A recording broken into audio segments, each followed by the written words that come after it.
Feel free to push your chair back. Feel free to push your chair. Is that the state police trooper coming out in you? Feel free to put your hands in the car. Okay, want to welcome everybody back here for the missionary interview. Today I've got Steve Yetton up here to talk a little bit about chaplaincy, and then also Kairos. Is that how it is? Okay, yeah, that's what I thought, but there we go. Is yours on? Testing, test. I think it's on. Is it on? Yeah. Okay. Are we can start with the video? We can. I'm on the board of the Chaplaincy Endorsement Commission for the Christian. Not on? I'm just weak. Wow. Okay, so I'm on the board of the Chaplaincy Endorsement Commission for the Christian Churches of Christ. And just to give you an overview of what that ministry does and serves, we have a short video for that. So.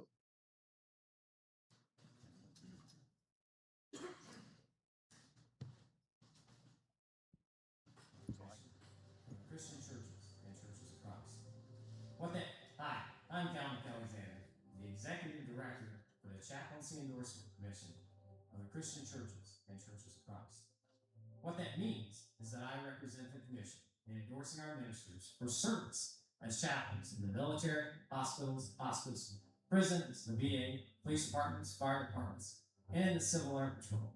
The endorsement is a requirement and guarantees that our people are, in fact, ministers in good standing with a recognized faith group, which in our case is the Christian Churches and Churches of Christ. Another dynamic is representing our faith group at the national level. I attend meetings along with other endorsers, such as the Armed Forces Chaplains Board, the National Conference on Ministry in the Armed Forces, the VA Chaplains Conference, the Association of Professional Chaplains, and the Coalition on Ministry in Specialized Settings. These organizations provide platforms for voicing concerns about the free exercise of religion in the military, our hospitals, prisons, police departments, fire departments, and in the marketplace. Our faith group is not one of the largest ones, and by ourselves, we do not have a large voice. However, together with endorsers from faith groups that we agree with on many issues, it becomes a voice that must be recognized. These are opportunities to work to guarantee the free exercise of religion, not only for our chaplains, but for all our adherents wherever they serve in the world. Along with providing the endorsement and representing our faith group at the national level, we provide mentoring for our chaplains throughout their careers, visiting them and their commanding officers or supervisors wherever they may be located around the world. One of the obstacles to providing this mission is communication. Because we're not a denomination and have no headquarters, many do not know that the ministry is available to them. In an effort to educate our people, I visit our seminaries and colleges and churches. I make sure that they know that the ministry and the tremendous opportunities associated with it are available to them. I hope that you will join the commission in supporting our chaplains as they serve on the front lines of evangelism and discipleship in some of the most exciting and challenging ministries in our society. May God bless you as you consider how you can help. Okay, so now we'll see if you can speak, or they're turning mine off now here. I don't know. Okay, so the chaplaincy endorsement. So this is more than just for the military, even though that's what we saw up there on the video. Yeah, I think when most people associate the military when they think of the Chaplaincy Endorsement Commission for the Christian Churches, if they think of it at all, but it does provide endorsement for chaplains in all types of ministries, from hospitals. Stephen Moore has an endorsement through the Christian Churches, through the Endorsement Commission.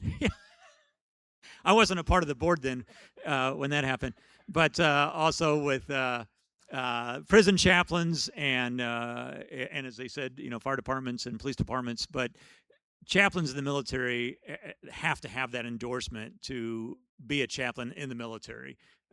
So for sure. So are they? Did I do something on this? I feel like Three Stooges here up with just two of us. Is it working for you? Is it working? Oh, it's great. Maybe you should. Oh, man. I hope we can get through this.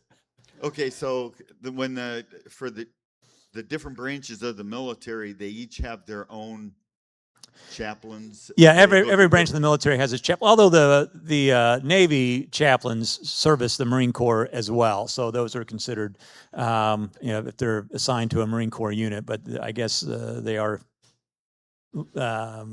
specifically Navy chaplains. But yes, in all branches of the military, chaplains serving all over the place, and chaplains in the military serve really at the approval of their sending agency, which for a lot of chaplains is their denominations. But since we're not a denomination, we have an endorsement commission.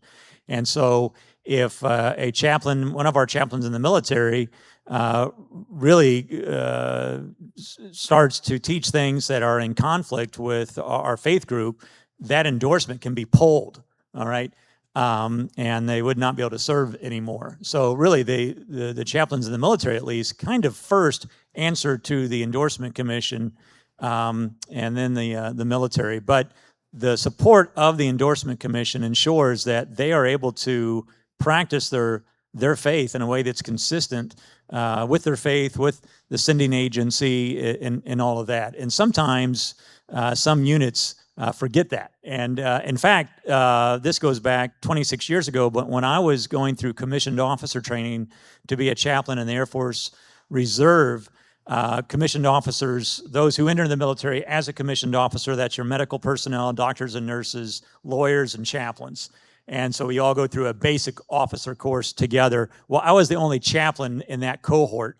And so whenever we had any kind of special service, they would always pick me, the token chaplain, to give the prayers. Well, I would pray in Jesus' name. And the commandant of our cohort pulled me aside and said, "You can't do that. You can't use Jesus' name in your prayers." And I said, "Well, yes, I can." I said, and I kind of explained, if I were a Muslim, I wouldn't join in the prayer. Nobody is required to join in the prayer. But as a Christian, I pray to Christ in the name of Jesus. And he said, "Well, you can't do that." And I said, "I'm pretty sure I can." And so I talked to the base chaplain and said, "No, absolutely right. You can do and practice your faith how you want." And the endorsement commission would have backed that up and such. And so sometimes you have that. Most units, I think, are very supportive of the chaplains. But as a chaplain in the military, your first priority, and I think it's this way, whether it's in hospitals and such, is to ensure that the people you are serving are able to practice their faith. So you provide the resources, or I wouldn't lead a Jewish service, but I would ensure that they would have the opportunity to do that. And so you find a resource for them to do that and such.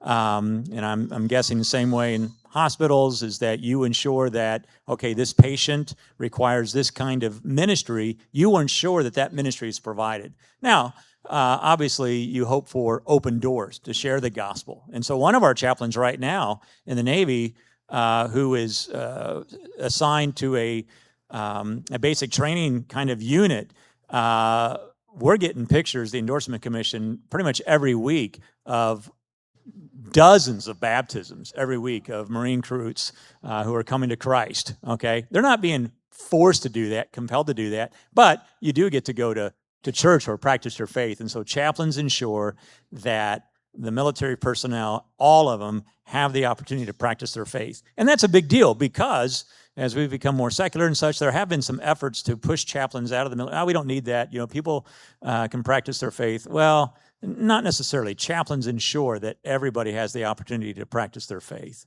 So, okay, and the Kairos, Yes. that is the benevolent society, or Right. if you want to put it that way, Yeah. or if I want to put it that way, I guess I should say.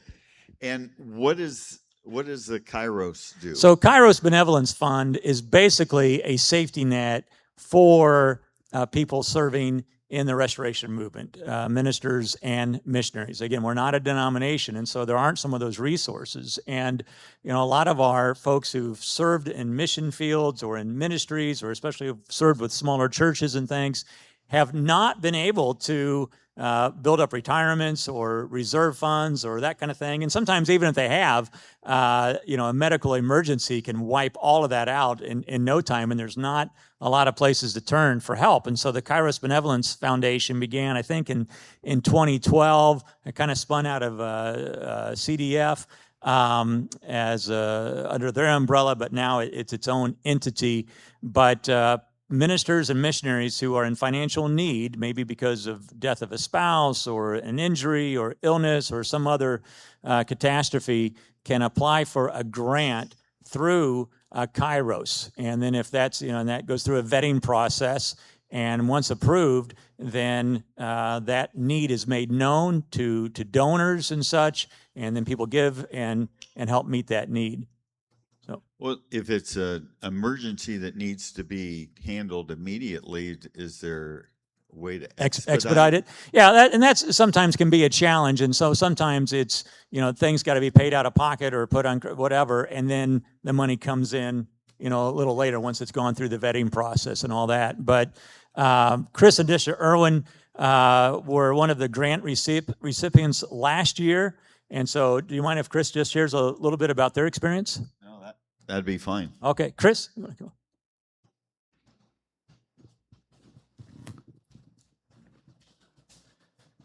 So when we were in Spain, we could pay for full coverage insurance, the gold card, no deductible. You just walk in and show it for a family of 4 for about $270 a month. And when we moved back to the States, we were faced with the insurance market here.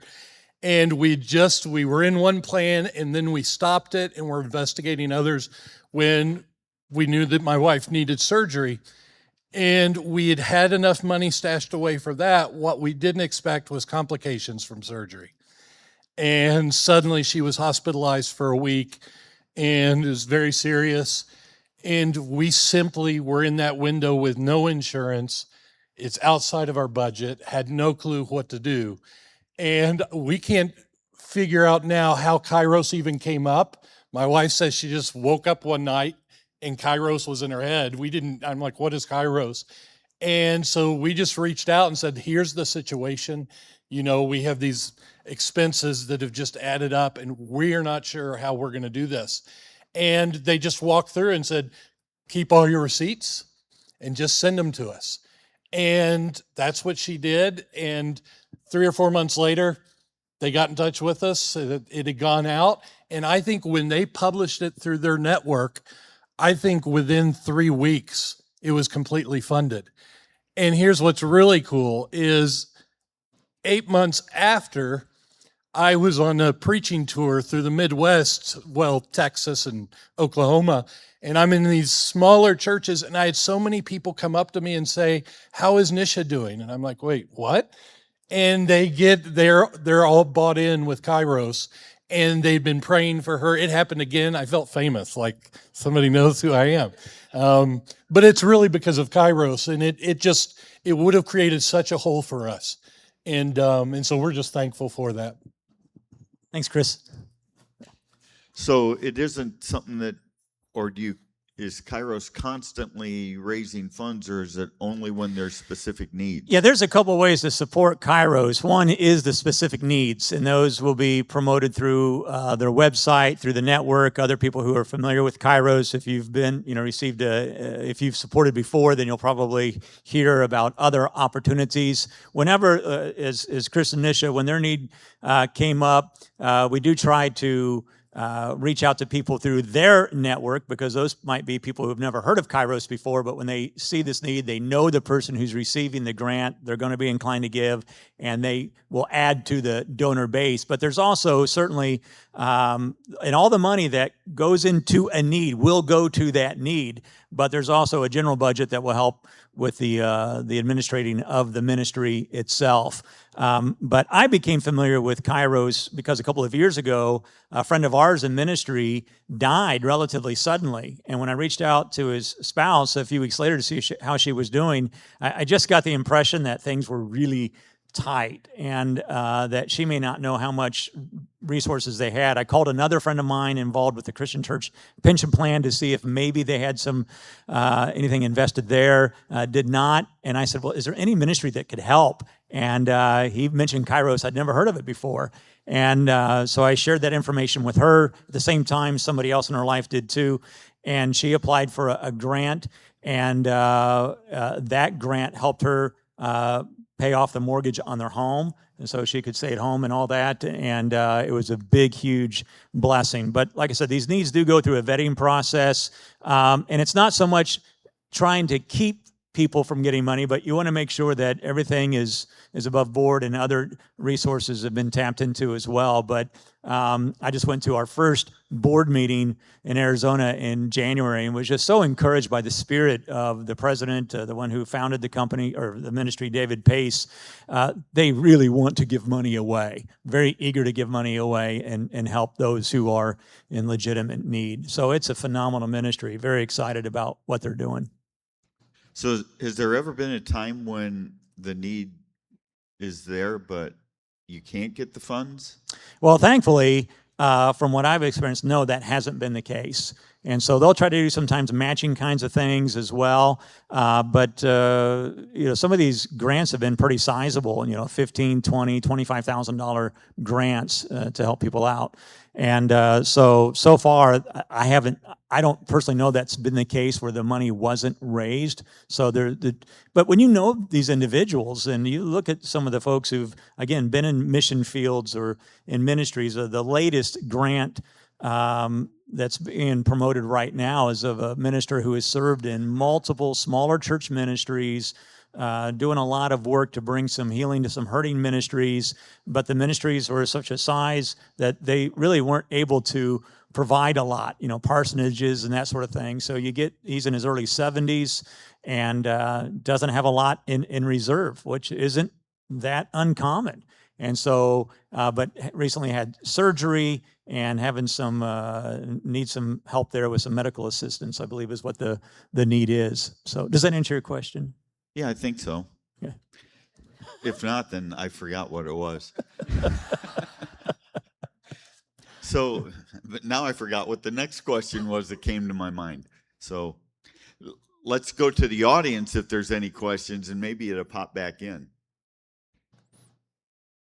But as David Himson mentioned this morning with, or not him, Scott Saltzman mentioned last night, KBF has been working with IDES in support of Kevin Dooley and what he's going through right now. So there's been some grant approved for his medical needs.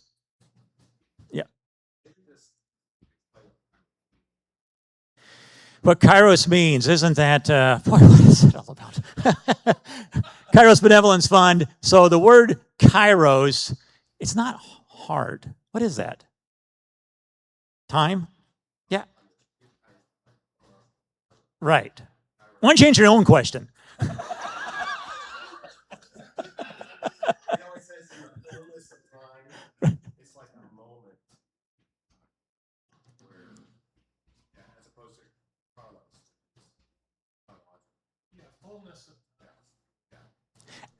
I just want to help people, and Kairos Benevolence Fund, that's what they're about at the right time.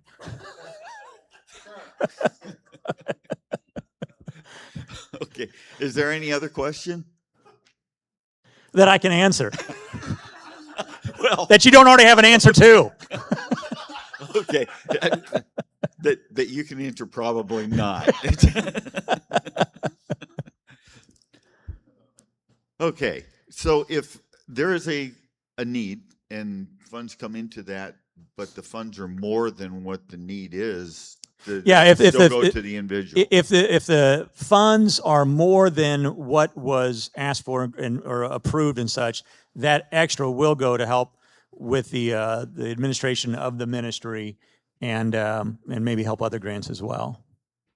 Okay. Is there like a overflow fund that can be tapped into if needed, or is that what the administrative fund is? Well, that's a good question. I don't know if I can answer that one specifically, how that works. Scott, can you answer? Yeah. Maybe you should be on the board. Much better representative. No, it's a good question. I am not. I can't answer that one with full certainty. I know some of it goes to help out the administration of the ministry, and maybe some goes into help out other grants. But we try to raise the money through making the need known, and then through the donors' help with that. Okay. Yeah. Wow. Yeah. What's the vetting Well, apparently process to it's be not a knowing board what the member? name means. That's not what that didn't come. No. Yeah, the vetting to become a board member. Well, it's obviously somebody known. You're recommended and such. I have good friends with Sean McMullen, who is the chairman of the board, and then my name came up to serve as a part of the distribution team first. And so the distribution team is several individuals in different parts of the country, so that when a need comes up, it goes to the distribution team.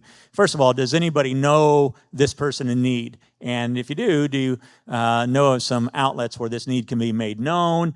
Maybe other resources to come into play that could help that we're not aware of, talking with churches and that sort of thing. So really, and every so often, a need will come up, and there's other ways to address this need rather than through this, and that'll be, shared. But basically, the distribution team will give the thumbs up or thumbs down, and I don't know of any, at least in the short time I've been a part of it, where a thumbs down has been given. But yeah, this sounds like a legitimate need. Here's some other resources, that sort of thing. So out of the distribution team, then I was invited to be a part of the board. So, somebody who supports the ministry, obviously, and that sort of thing. But it wasn't I didn't have to go through background checks as far as I know. Or Greek, or I had to remember that. Okay. One question there in the back. No.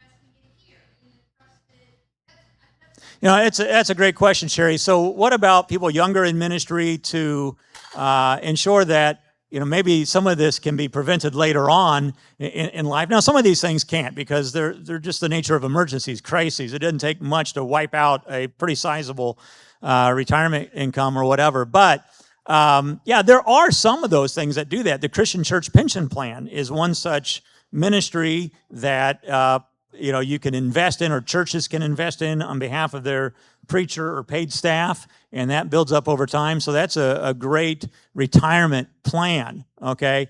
Certainly, you got churches all over the spectrum when it comes, within our churches, all over the spectrum when it comes to ensuring or caring for the retirement plan of their staff. Some churches just don't have the means to do that. Some churches, whether they have the means or not, don't have the knowledge to do that. And then you've got others who, if they have the knowledge or even the means, have some other reasons for, just trust God. And you sometimes, as people who go into ministry, most of us, I don't know anybody I know who went into ministry looking to strike it rich, okay?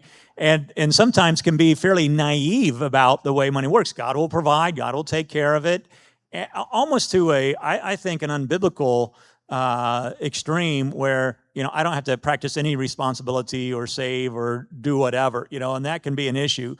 I have been blessed in my ministries from a very early age. There's always been somebody in the church, or I've had, whether in my family as well, and some other guidance, say, hey, here's some things you should be doing. So one of my first ministries, the treasurer of the church, was very thoughtful and forward-thinking in terms of the minister's needs and retirement. And he was kind of new to the church himself, but he retired as a CPA at 47.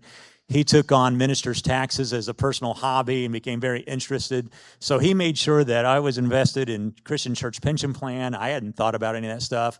And then he kind of helped me out in setting some things up for myself. Very helpful. Most young guys and young women in ministry don't have those kinds of advocates in the church. You know, one of the tax advantages as a minister is the housing allowance. Now, whether you think that should be or shouldn't be, it's part of the tax code. And I think ministers would be foolish not to take advantage of the housing allowance. And so what is a housing allowance? Well, if you are in ministry, an ordained minister, you can claim on your taxes whatever you pay in terms of rent or mortgage or appliances. You know, if you can't eat it or wear it, basically, it can be considered part of your housing allowance. So if you make, you know, if your salary is, you know, $30,000 and you spend $15,000 in housing needs, that $15,000 comes off your taxable income, okay? So that's a benefit that only ministers can get. I've known of people in churches, in our churches, where the church leadership, church board thought, well, that's crazy. We're not going to do that. We're not going to let you take, you know, and so they wouldn't. And it's like, well, it's the law. You can. That's one benefit that ministers can take advantage of and should, you know. So, and that came about during the Korean War, and it was, you know, reasons for that policy and such. But when you don't have people in leadership who understand that and who will let the minister take advantage of that, because you have to have a letter by the church to say this is, you know, housing, whatever, you know, up to this much. All that kind of stuff. If you don't have a church willing to do that, then the minister can't take advantage of that, okay? Parsonages, good idea. They're helpful in a way, but if that's all you've had, you don't build up equity. And so, and then at a point where you're not with the church anymore, you don't have anything for housing. Insurance is another, health insurance, all kinds of reasons and then the financial knowledge for many people in ministry, not all, but many, isn't as astute as it should be. And so some schools do teach on that a little bit, but yeah, a lot of people in ministry could benefit from that, Sherry, to answer your question. So there are some resources out there, but a lot of it is the responsibility of the minister, like all of our finances are. But that doesn't mean you know, when people do come in need, and it's not just older ones, but, you know, people in the mission field or whatever, diseases, death, all that kind of stuff, you know, let's step in to help. And even if some get to a point where, you know, if you'd manage your money better over here, you wouldn't be in this fix over here, well, that can apply to a lot of folks. I don't see that as a big problem with some of the people who have received grants with KBF. But even when there might be a case like that, you know, I hope we err on the side of mercy and grace to help them out. Okay, that kind of does it for our time here today. Yeah, if any other questions, feel free to see me around, pick up information from the KBF booth over there and the one on chaplaincy thing. So, Okay. Well, thanks for being here today. thank you.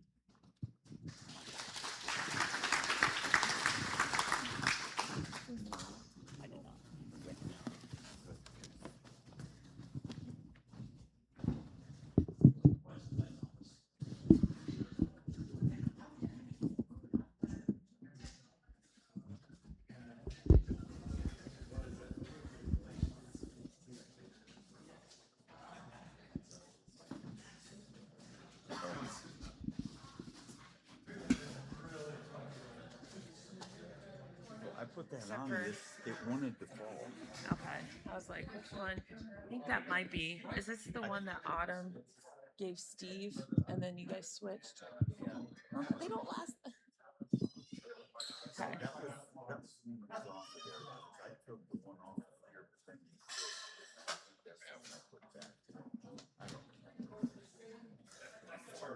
No, that's fine. Well, and they've taken all the numbers off.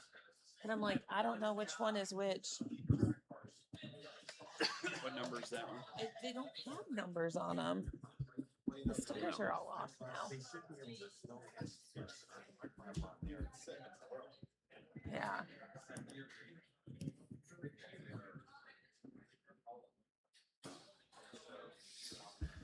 Weird. Mine's on, at least. We just good to go, or what are they doing?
You're still. I'm on now. Hey, Switch here we them. go.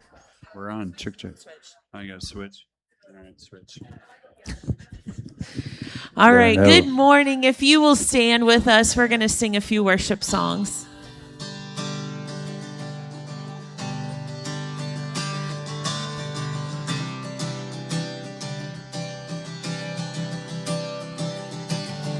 When all I see is a battle, you see my victory.